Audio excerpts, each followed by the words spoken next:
शुरुआत में हम देखते हैं समंदर से 15,000 फीट की ऊंचाई में बसा तिब्बत उसकी हसीन वादियों के बीच एक चरवाहा अपनी भेड़ के झुंड को हाँकता हुआ जा रहा है। अपनी पैनी नजर से शिकार की फिराक में ऊपर आसमान में चक्कर लगा रहा बाज एक पत्थर जमीन से उठाकर नीचे गिराता है जो एक भेड़ के सिर पर गिरता है और वो भेड़ तुरंत मर जाती है। तभी हम एक बौद्ध भिक्षु कबीले को देखते हैं जो अपनी यात्रा पर जा रहे थे।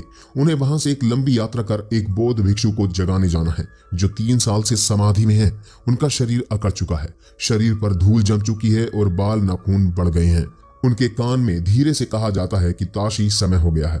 ताशी को नदी किनारे लाया जाता है, बाल और नाखून काटे जाते हैं और उनको नहलाया जाता है और नए वस्त्र पहना दिए जाते हैं।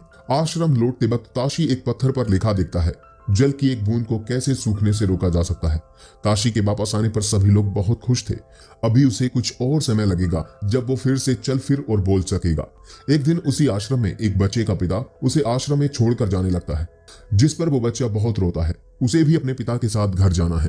तभी ताशी का दोस्त सोमन उससे पूछता है कि जब तुम्हें यहाँ पर लाया गया था तो क्या तुम भी रोए थे? पर ताशी को कुछ याद नहीं था। जब से उसने होश संभाला है उसने खुद को यहीं पर पाया है। कुछ दिनों बाद यहाँ पर एक समारोह का आयोजन किया जाता है जिसमें रिनपोचे यानी लामा गुरु के अवतार ताशी खेनपू की उपाधि देते हैं। बुद्धिज्म में खेनपू एक डिग्री है जो बुद्धिज्म के गहन अध्ययन के बाद मिलती है। सबको मालूम है कि बुद्धिज्म में ताशी का भविष्य बहुत उज्जवल है।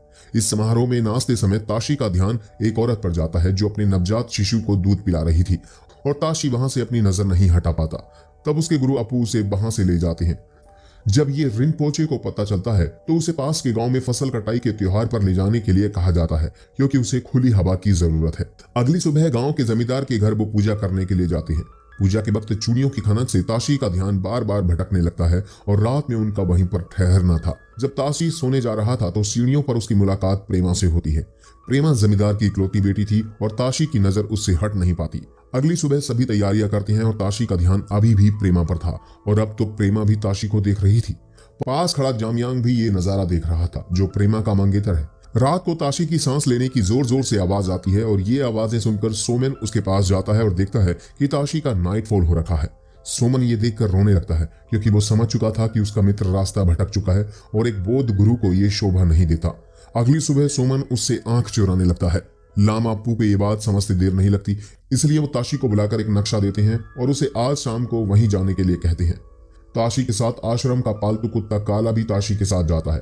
ताशी वहां पर पहुंच जाता है और वहां उसे एक गुरु मिलती है जो चित्रकारी के जरिए उसे समझाते हैं कि ये शरीर खोखला है, उसके अंदर के लिए तुम भक्ति मार्ग को मत छोड़ो, इसे एक दिन नष्ट हो जाना है और साथ में इससे जुड़े आनंद भी। मन पर काबू पाना सारी इच्छाओं से मुक्ति है। लेकिन ताशी इंद्रियों पर था, इसलिए उसे कुछ भी समझ में नहीं आता। अब ताशी आश्रम पहुंचता है कि आपने ब्रह्मचर्य जीवन को परम संतुष्टि का मार्ग बताया है, तो फिर मैं इतना बेचैन क्यों हूं और किसी चीज को जाने बिना मैं उसका त्याग कैसे कर सकता हूं?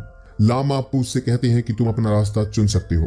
रात को जब सभी सो रहे थे तो ताशी अपने घोड़े को लेकर आधी रात को वहां से निकलता है। कुछ दूर जाने के बाद वो पीछे मुड़कर अपने आश्रम को देखता है जो कि उसका घर था। घाटी से उतरकर ताशी अपने वस्त्र उतार देता है और साधारण वस्त्र पहन लेता है। काला उस पर भौंकने लगता है। शायद वो ये कह रहा हो कि ताशी को मैं नहीं पहचानता। गांव पहुंचकर वो उसी जमींदार तेंजिंग के यहाँ पर काम मांगने जाता है और उससे वहां पर काम पर रख लिया जाता है क्योंकि तेंजिंग एक नेक आदमी था। अगले दिन से ही ताशी बाकी मजदूरों की तरह खेतों में काम करने के लिए जाता है। दोपहर को तेंजिंग ने अपनी बेटी प्रेमा को उसी नए मजदूर को खाना देने के लिए भेजा है। जब प्रेमा ने देखा वो नया मजदूर ताशी है तो वो दंग रह जाती है। प्रेमा पूछती है कि तुमने ऐसा क्यों किया? ताशी कहता है कि तुम्हारे लिए, अगर तुम मुझे नहीं अपनाओगी तो मैं कल सुबह होने से पहले ही यहाँ से चला जाऊंगा। शाम को प्रेमा उसके पास जाती है क्योंकि वो भी उसे पसंद करने लगी थी और फिर वो दोनों एक दूसरे की बाहों में समा जाते हैं। आधी रात को जब वो छुपकर घर में दाखिल हो रही थी तो उसकी माँ उसे पकड़ लेती है और उसके मुंह पर कालिक पोत देती है क्योंकि उन्हें पता चल चुका था कि वो नए मजदूर के साथ थी। प्रेमा के पिता और उसका मंगेतर ताशी की पिटाई करने जाते हैं। पहले तो नहीं, लेकिन कुछ समय बाद तेंजिंग उसे पहचान लेता है और उसकी घर लाकर मरहम पट्टी करता है। प्रेमा और जामयांग एक ही गांव के हैं और बचपन से साथ खेलकर बड़े हुए हैं। प्रेमा जामयांग को बताती है कि कल ज्योतिष को बुलाया गया है, वो जैसा कहेंगे वैसा ही होगा।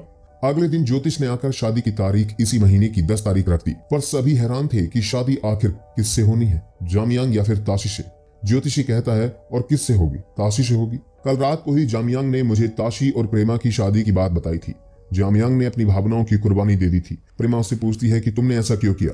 जामयांग कहता है कि हमारी शादी तो तय थी, फिर ज्योतिषी को बुलाने की क्या जरूरत थी। 10 तारीख को ढोल नगाड़ों के साथ प्रेमा और ताशी की शादी हो गई। उनका जीवन सुखी से बीतने लगा। इस बार भी फसल की कटाई के बाद बिचौलिए उनके अनाज को खरीदने के लिए आते हैं। नाप तोल करते समय ताशी को कुछ गड़बड़ लगती है और जांचने पर पता चलता है कि उसका तराजू सही नहीं है और यहाँ पर इनकी बहस छिड़ जाती है। बिचौलिया बिना अनाज खरीदे वहां से चला जाता है। जमींदार तेंजिंग ताशी पर गुस्सा करता है कि अब कौन हमारा अनाज खरीदेगा। ताशी कहता है कि हम खुद अपना अनाज बाजार लेकर जाएंगे और वहां पर बेचेंगे। अगले दिन सफर के लिए गर्भवती प्रेमा खाना एक गठरी में बांधकर ताशी को देती है। सारा सामान एक ट्रक में लादकर वो तिब्बत बाजार में पहुंचे और अपना सारा अनाज बेच दिया। पहले के मुकाबले आज उन्होंने काफी मुनाफा कमाया। तेंजिंग आज काफी खुश थे। रास्ते में उन्हें बिचौलिया मिला जो कहता है कि मुझसे दुश्मनी मोल लेकर तुमने अच्छा नहीं किया। मैं सालों से तुम्हारा अनाज खरीदता आया हूं और आज इस लड़के के कहने पर तुमने अपने तौर तरीके ही बदल दिए हैं। उधर ताशी के आते आते प्रेमा के पेट में दर्द होना शुरू हो गया और उनके घर एक प्यारे से बेटे ने जन्म लिया जिसका नाम इन्होंने कर्मा रखा। एक दिन प्रेमा की सहेली सुजाता जो एक मजदूर की बेटी है, ताशी को वो नदी किनारे नहाते हुए दिखती है और वो उसे देखने की अपनी इच्छा को दबा नहीं पाता।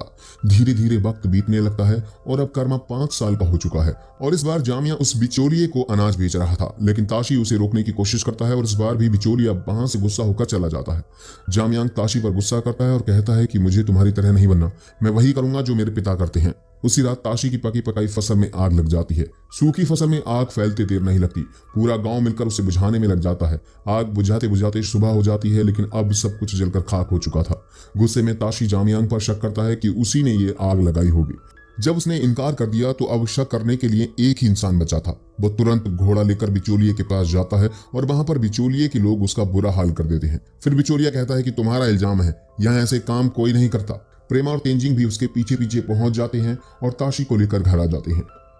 कुछ दिन बाद बचा कुचा अनाज लेकर प्रेमा सौदे के लिए बाजार निकलती है और आज सुजाता अपनी मजदूरी का हिस्सा मांगने उसके घर आती है और ताशी उसके हमबिस्तर होने से खुद को रोक नहीं पाता। जब प्रेमा वापस आई तो वो उससे नजरें नहीं मिला पाता। ताशी सोच में पड़ जाता है कि उसके साथ में ये क्या हो रहा है। तभी ताशी के पास उसका दोस्त सोमन आता है। पुराने दोस्त एक दूसरे के गले मिलते हैं। वो बताता है कि लामा आपू अब नहीं रहे। जब उन्हें पता चला कि उनका समय आ गया है तो उन्होंने ये पर्चा तुम्हें देने के लिए कहा।